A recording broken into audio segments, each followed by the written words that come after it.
In the previous lecture, we have learnt about the what is Kc and what is Kp. That is, Kc is equilibrium constant in terms of concentration and Kp is equilibrium constant in terms of pressure. So here, let's take one simple example and we are going to learn over here the relationship between a Kp and the Kc. So simple example is that let's say A, B, these are the reactant which are in equilibrium with the product, that is okay, small letters A, B, C, D, these are stoichiometric coefficients. For this, if I want to write the equilibrium constant in terms of concentration, so Kc will be written as concentration of the product C raised to small c, right? We are raising its power, right? Stoichiometric coefficients are written raised to the concentration of the particular reactant or the product. So here it is this way.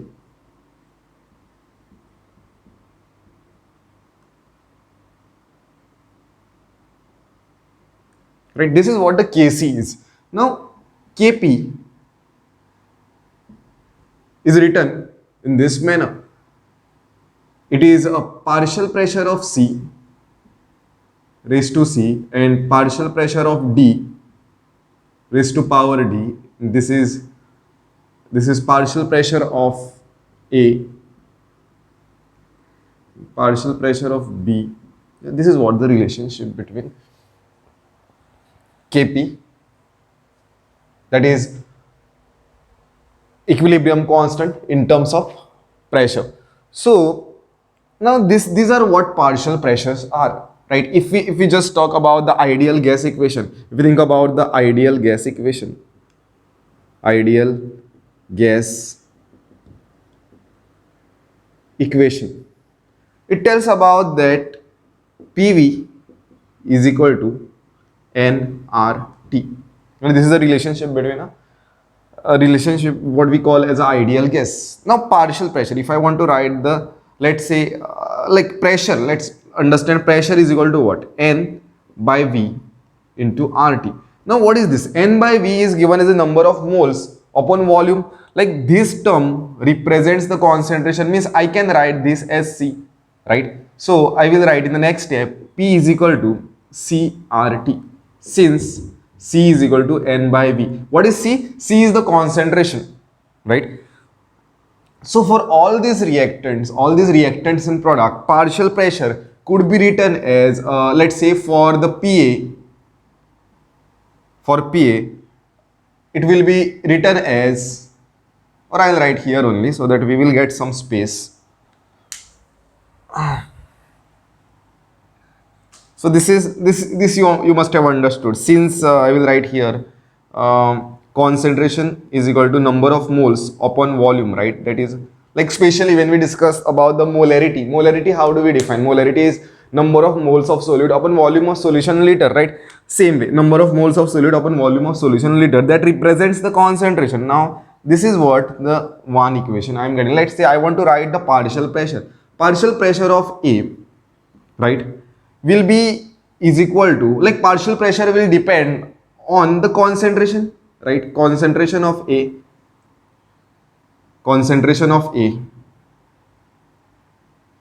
and R is constant and T is constant. These reactions are done at a constant temperature. Like if we vary the temperature, then equilibrium constant is going to vary. Okay, about the what factor affects the equilibrium constant, I'll discuss that in a later class, but as of now understand that the reaction is done at a constant temperature. Then PB, partial pressure of B, will be concentration of B into RT, because R and T are constant. Partial pressure of C will be written as concentration of C RT, and partial pressure of D is concentration of D into RT. So we have a substitute for all the values. So therefore I substitute all these values. Let's say this is my equation 2 and This is my equation 1. I substitute all these values in equation 1. So Kp, what is Pc is equal to? Pc is equal to, it is concentration of C, right? Concentration of C RT raised to C, and PD will be is equal to concentration of D RT raised to D. Here this will be concentration of A RT raised to A, and this is concentration of B RT raised to power B. But this is what we are getting. Now if I just separate these terms, then what I am going to get is, I'll just open this bracket, Cc, concentration of C. Concentration of C I will write, okay, let's keep it like concentration of the C means I am writing it to be C. Or let's do it stepwise. Concentration of C raised to C, and here I am writing RT raised to C. Here concentration of D raised to D and RT raised to D. Here concentration of A raised to A, RT raised to.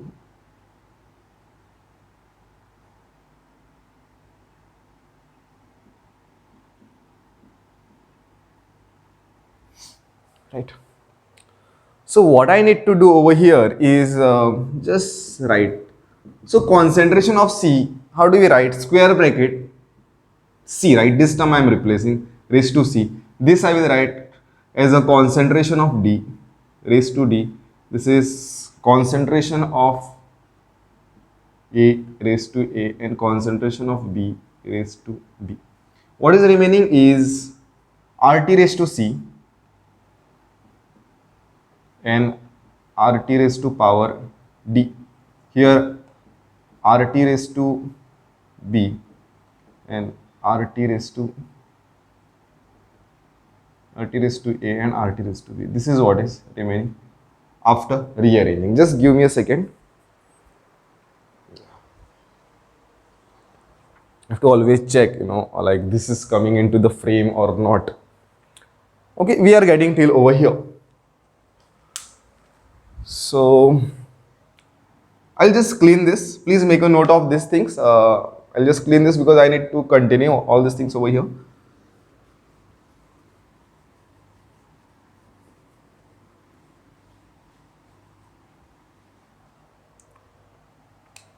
So this term which is there, this term which is there, it is equal to Kc. So I will write Kp is equal to directly Kc. And what is there? What is remaining is RT raised to C plus D divided by RT raised to A plus B. So further this could be written as Kp is equal to Kc RT raised to C plus D minus A plus B, right? Therefore Kp is equal to Kc RT raised to delta N. This is the equation. Delta N is this, the difference between the stoichiometric coefficients of the product and the reactant. That is what the delta N over here. This is Kp is equal to Kc into RT raised to delta N. This is the relationship between the Kp and the Kc.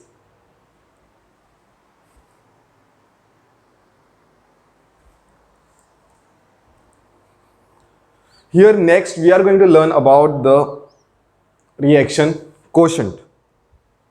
Now going to see, we'll take a simplest reaction. Simplest reaction is that this A, B in equilibrium with C. This is what the simplest reaction we can write, right? The reaction quotient. Okay, I will tell you that reaction quotient QC for this will be given in this manner: C raised to C and D raised to D, concentration of A raised to power A and concentration of B raised to power B. Like going to see this reaction quotient has the same, it looks same like the equilibrium constant Kc, right? But what is the difference between this reaction quotient and my equilibrium constant Kc? Equilibrium constant also would be written this way, right? C raised to C and D raised to D.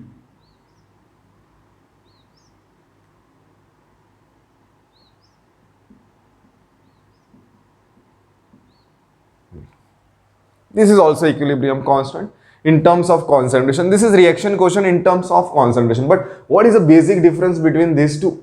Thing is very simple. See, this concentration which I have written over here, these concentrations are at equilibrium. Let's say there is this reaction A, B reacting with one another to give you product C and D, right? And it is not that immediately, like after few seconds or within a fraction of second, the reaction will come to equilibrium. Every reaction has its own time to come to the equilibrium, right? Equilibrium means the rate of forward reactions become equal to the rate of backward reaction for a particular amount of the reactant in the product, not all the reactant in the product, right? So here, this is the A and B and C D. This is what you are getting. These are the concentrations. Let's understand it in this manner. Let's say this reaction which is there, it takes 10 minutes for the equilibrium to take, right? Let's say this is time t is equal to 0. Like here it will be having the maximum concentration, the reactant will have maximum concentration, product will have 0. This takes time, let's say 10 minutes. Like after 10 minutes, like initially I will show you this. Initially at from time t is equal to 0, it will be in this manner. At time t is equal to 10 minutes, let's say this reaction equilibrates in a 10 minutes. So after 10 minutes, A, B, I can put this arrow, a double-headed arrow, equilibrium arrow, right? I can put this. This is happening after 10 minutes. So that time I will be writing this Kc. Now, for a particular reaction, there will be only one value of a equilibrium constant at particular temperature. Remember this, okay? There will be just one value of the equilibrium constant, unless and until we disturb the equilibrium constant, equilibrium by adding the concentration, or so many things are there that about how equilibrium gets disturbed. I will discuss in a later lecture. So let's say this takes 10 minutes. So then what about this? The reaction quotient means it is the concentration of reactant, like it is the concentration of the reactant before equilibrating or maybe after the equilibrium has taken place.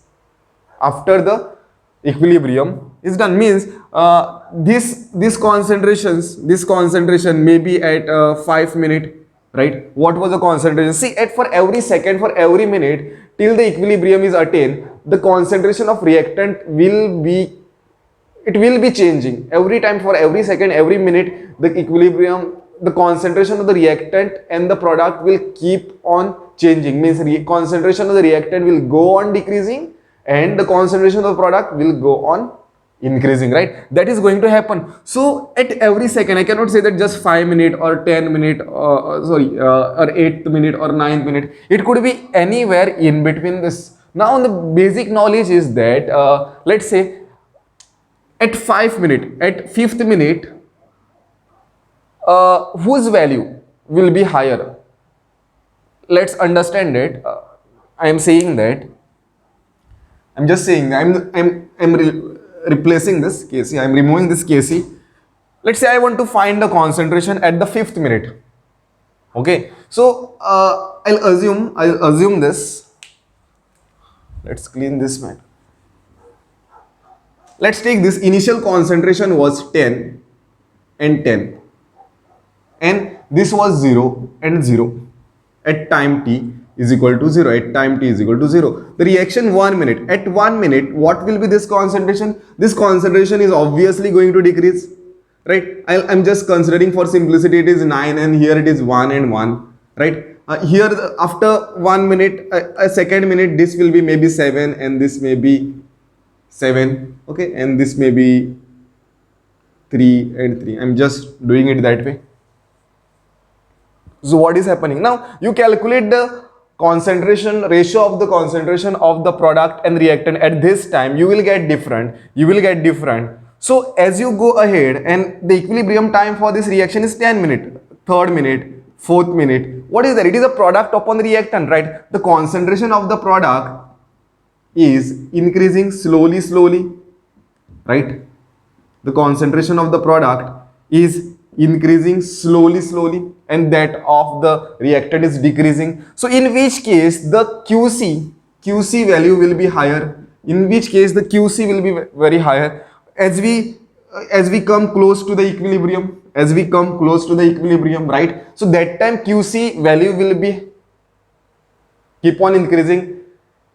Now at equilibrium, let's say the equilibrium, at equilibrium it will be maximum, that value of the QC will be maximum. That time at equilibrium, I will not call that to be a QC, it will be a KC. It is equilibrium constant at that time, at that concentration. So what is the use of this? What is the use of this QC? See, QC tells about the direction of the reaction, right? In which direction is particular reaction is going to proceed. Is it going to proceed in the forward direction, backward direction, or the reaction is at equilibrium? So after 10th minute, what is going to happen is we are going to calculate the QC, and we are going to find that it is exactly equal to the equilibrium constant. So whenever QC is equal to Kc, the reaction is at equilibrium. Remember this. Means both values will be same. Right? If QC is less than Kc, then reaction will proceed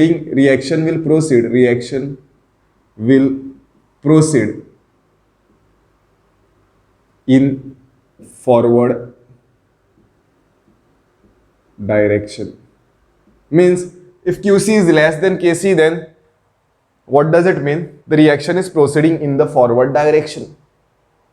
Means reaction has not attained the equilibrium. Then if QC is greater than Kc, when QC will be greater than Kc? When the concentration of product should be very high than that of the concentration of the product what was there in the equilibrium. So what I can do is, let's say I am adding more amount of the C from the external source. If I am adding more amount of the C and D from the external source, here the concentration of the product is increasing. So again the equilibrium is disturbed, and what will happen is the reaction is going to move in a backward direction. That time QC is greater than Kc. So here reaction will proceed in backward direction. So this is the application of the QC, that is reaction quotient. Now see, it will be always given to you, like what is the QC, or any one of the value will be given to you. Don't worry like how to differentiate and how to get into the problem, okay, how to solve that problem. Any one of the value will be always given to you. That's it.